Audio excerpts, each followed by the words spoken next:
السلام عليكم ورحمة الله وبركاته، والصلاة والسلام على سيدنا محمد وعلى آله وصحبه وسلم.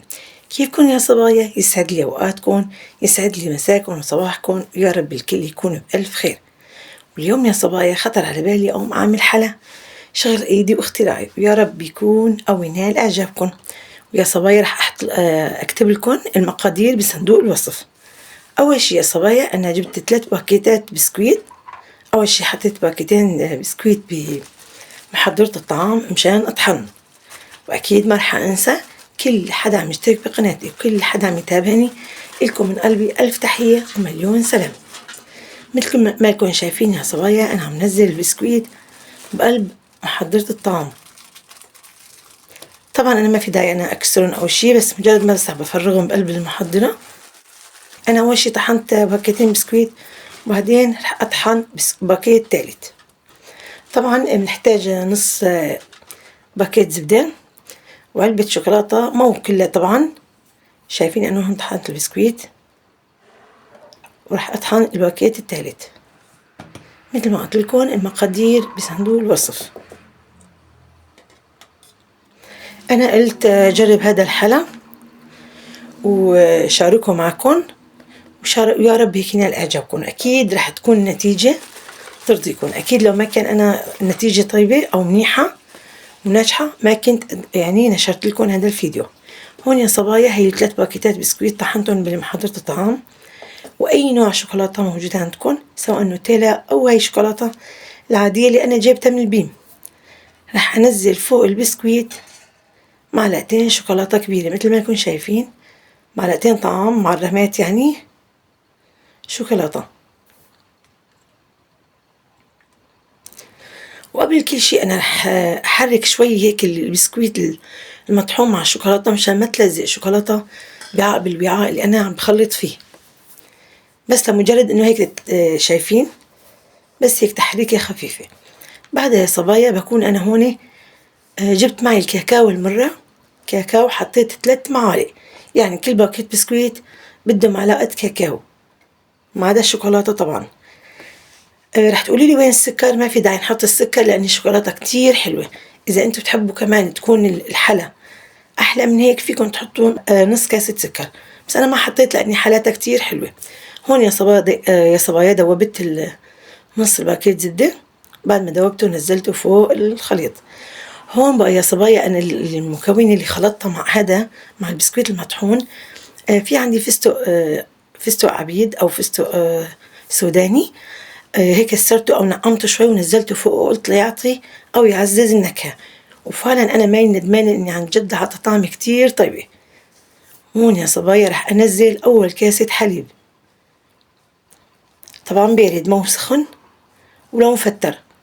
مثل ما يكون شايفين أنا عم بعبي من عبوة الحليب كل كاسة بكاستها. أنا أول شي يا صبايا نزلت أول شي كاستين حليب. طبعا هي أنتو ويعني حسب الملمس اللي عم تشتغلوا فيه لحتى إنه يتكتل معكم القوام أو يتمسك معكم. أنا بعد ما نزلت كاستين حليب لقيت إنه القوام لسه ناشف، ما رح أحسن أتحكم فيه إنه أشكله، فحطيت كاسة ثالثة. طبعا هي ما فينا نحن نحركها بالمعلقة، فأنا اضطريت أدعكها بإيدي مثل ما يكون شايفين بالفيديو. هاي الكاسة الثانية، وهي تقريبا أنا حطيت 3 كاسة. أنا 3 كاسات يعني أخذت معي 3 كاسات حليب تمام. ضليت عم بدعكها هيك شوي لحتى حسيت إنه القوام بلش يمسك معي أو يتشكل. شايفين؟ بما إنه بس شفتوا إنه هيك وصلتوا لهي النتيجة معناتها القوام فينا نشكله شلون ما بدنا. أنا طبعا ما حأشكله بأي شي، بس رح أعمله رولات. شايفين؟ بنجيب كيس نايلو أو ستريتش نايلو، بتحطوا الكمية اللي بتحبوها أو السماكة اللي بتحبوها. وأهم شي شايفين هاي الخطوات اللي أنا عم بعملها. العجينة بتاخدوها بتجيبوها بالكيس النايلو اللي انتوا حاطينه لحتى تحسوا إنه الرولة كلها عطتكم هيك فرد سائلة، عطتكم إنه مسؤولة.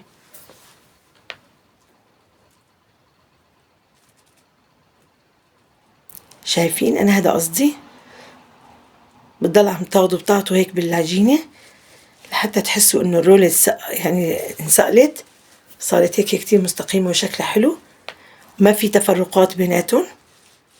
وطبعا مثل ما قلت لكم سماكة الرولة مثل ما انتم بتحبوا.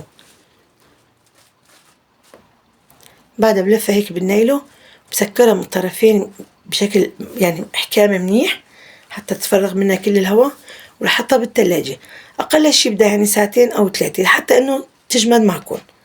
ما تخافوا أبدا، مو إنه تجمد تصير حجرة، إنه مثلا بعد ساعتين 3 فيكم تاكلوا منها. طبعا أنا حطيت رح أخلص الكمية كلها وأرجع لكم.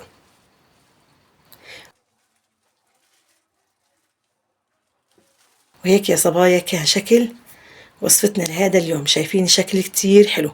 فيكن تزينوه بفستق مبروش، فيكن تزينوه بجوز الهند، فيكن تزينوه بشوكولاتة سائلة اللي بتحبوه انتو. انا حبيت احط لكم الفستق الحلبي لحتى يبين شكل القطع. طبعا هي ما كل الكمية، انا بس قطعت رولة واحدة لحتى اورجيكم شلون صار الشكل. وإن شاء الله الكل يكونوا بألف خير. ودائما أبدا لا ننسى نقول الحمد لله على كل حال، الحمد لله على الصحة والعافية وراحة البال. وأكيد لو عجبتكم وصفاتي طبخاتي لا تنسوا تشتركوا بقناتي وتفعلوا زر الجرس لحتى يصلكم كل شي جديد أنا بنزله. وصار وقت فقرة لازم ندوق. شايفين شكل يا جماعة؟ والله يا جماعة طعمة كتير طيبة، كتير فوق ما بتتصوروا طيبة. يعني أنا بصراحة عملتها لضيوفي وكتير عجبتهم وكتير طيبة، وفيها تضل معكم على فكرة. يعني إذا حطيتوها بالثلاجة فيها تضل معكم أسبوع أسبوعين 3 ما بيصير لها شي، ولا حتى بتتفكفك بعد ما بتحلوها. شايفين؟ طعمة دمار. بنصحكم تجربوا وأكيد ما حين تندموا. ومرة تانية بشكر كل حدا عم يشترك بقناتي وكل حدا عم يتابعني، ولكم من كل قلبي ألف ألف تحية ومليون سلام. وربي يعم الأمن والأمان والسلام علينا وعليكم وعلى أمة محمد أجمعين. ورح أختم الفيديو بالصلاة على سيدنا محمد وعلى آله وصحبه وسلم. لا تنسوني بدعوتكم. استودعتكم الله والسلام عليكم ورحمة الله وبركاته.